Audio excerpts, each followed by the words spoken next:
আসসালামু আলাইকুম এভরিওয়ান, কেমন আছেন সবাই? Welcome to my new another blog. চলুন শুরু করা যাক আজকের ব্লগ ভিডিও। এটা ছিল গতকাল রাতে, মানে 2:30 বাজে। তখন চিন্তা করেন, সবাই আবার বললেন না দুপুর 2:30, এখন কিন্তু অনেক রাত 2:30। তো এই সময় আমি জানালার পাশে বসে বসে আইসক্রিম খাচ্ছিলাম। এই আইসক্রিমটা আমি পয়লা বৈশাখ আগেও বানিয়েছিলাম, তারপরে কিন্তু 2বার বানানো হয়েছে। তো এটা আমি দিনের বেলায় খেয়েছিলাম, রাতে একটু ছিল, আমার এত ক্রেভিং হয়েছে আমি এখন খাবো।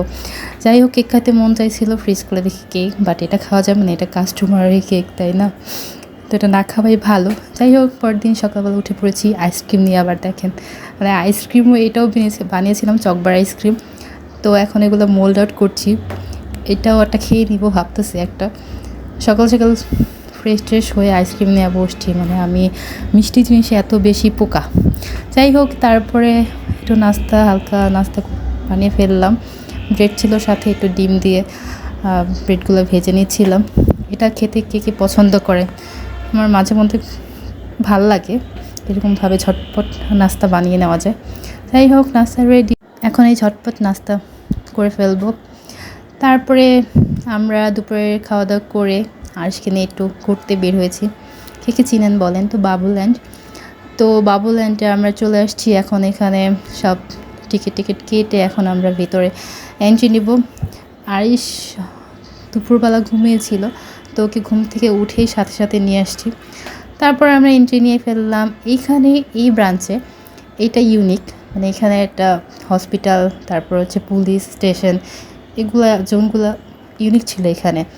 আরিশের মধ্যে অনেকগুলা ব্রাঞ্চে ঘুরেছে, ধানমন্ডি, তারপর মিরপুর 2, শেওড়াপাড়া আর মোহাম্মদপুর। এর মধ্যে শেওড়াপাড়াটা খুব ভালো লেগেছে, আর এই ব্রাঞ্চে আজকে খুব ফাঁকা ছিল, এর জন্য আরও বেশি ভালো লেগেছে। আর এখানে অন্যান্য ব্রাঞ্চ থেকে কিছু জোন অ্যাড হয়েছে, এর জন্য আরও বেশি ইউনিক লেগেছে আর কি। বাবুল্যান্ডের 17টা ব্রাঞ্চের মধ্যে 5টাতে অলরেডি চলে আসছি, ইনশাল্লাহ সবগুলোতে যাওয়ার ইচ্ছা আছে। এই ব্রাঞ্চটা একটু ছোট, তারপর কিছু কিছু জিনিস নতুন অ্যাড হয়েছে এখানে। তো আরিশ খুব এনজয় করছিল, ও এর আগে যেহেতু অনেকবার গিয়েছে। আর এই জোনটাতে ও এটা খুব টায়ার্ড ছিল, হ্যান্ডেলটা ঘোরাতে পারছিল না। যাই হোক, আরেকটা বাবুকে হেল্প করছিল। তারপরে দেখেন এখানে কাঠটা কি কিউট, আরিশ কি সুন্দর করে বসে পড়ছে। এই কাঠটা আমার খুব কিউট লাগে, আমি যদি উঠতে পারতাম। যাই হোক, ও কি সুন্দর করে ডোরটা লাগিয়ে দিল। যাই হোক, একটু কাঠ দিয়ে ঘুরিয়ে নিয়ে আসলাম অনেকবার, ও খুব এনজয় করছিল আর কি। আর এখানে দেখেন এই টেডি পিকআপটা, এটা নিউ ছিল এখানে, অন্যান্য ব্রাঞ্চে দেখি নাই, এই ব্রাঞ্চটাতে দেখলাম। এটা ছোটোবেলায় খেলছি কিনা আমার মনে নাই, বাট এখনও খেলতে ইচ্ছা করে, কিন্তু ভয় লাগে যদি না পারি। যাই হোক, এটা অনেক কিউট, যারা যারা পারে তারা অনেক এনজয় করতে পারবেন। আর এখানে এই আপুটা অনেক কিউট। তো আরিশের সাথে অনেকক্ষণ খেলেছিল এই আপুটা, আরিশ অনেক দুষ্টামি করেছে ওনার সাথে। পুরো আরিশ ঢুকে পড়লো এই জোনটাতে। তো ঢুকেই প্রথমে ওই যে ডাক্তারি আইটেমগুলো খুঁজছিল, বাট একটাও ছিল না। বাবুরা খেলতে খেলতে নাই করে ফেল। পেয়েছি, আমাকে ট্রিটমেন্ট করো ডক্টর। এখানে শুভ আমি। আচ্ছা, শুনলাম। এখানে আরিশের সাথে মজা করছিলাম, ডক্টর আমাকে একটু দেখে, আমি পেশেন্ট, তোমাকে বলে শুয়ে পড়ো। তো দিছে এক দৌড়, ওখান থেকে ওই যে টেডি বিয়ার পিকআপ পয়েন্টটা দেখে ফেলছে। তো আমাকে বলছিল টাকা টাকা টাকা, ও মানে ভিডিও থেকে হয়তো শিখে ফেলছে এটা, যে কয়েন দিয়ে খেলতে হয়। যাই হোক, আবার ছুটে ছুটে চলে গেল স্লাইডারের পাশে। এখন ও স্লাইড দিতে পারে, আগে না দিতে পারতো না। আর মজা করে, ও কী করে, উল্টো হয়ে স্লাইড করে।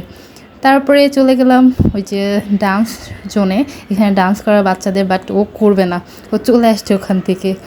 তারপরে এখানে মজা করছিল অনেকক্ষণ। যতবার বাবুলদাটে গিয়েছে ওর আগে একটা বন্ধু হয়েছিল, তো ওকে হেল্প করতে, প্লে করতে। তো এইখানে আবার চলে আসছে ও গাড়ি জোনে, এখানে একটু কার দিয়ে একটু ট্রাই করছিল। যাই হোক, এগুলো একটু বড় বেবিরা পারে একা একা চালাতে। বাবুল্যান্ডের সব বাবুদের দেখলে আমারই বাবু হয়ে যেতে ইচ্ছা করে, এত প্লে জোন।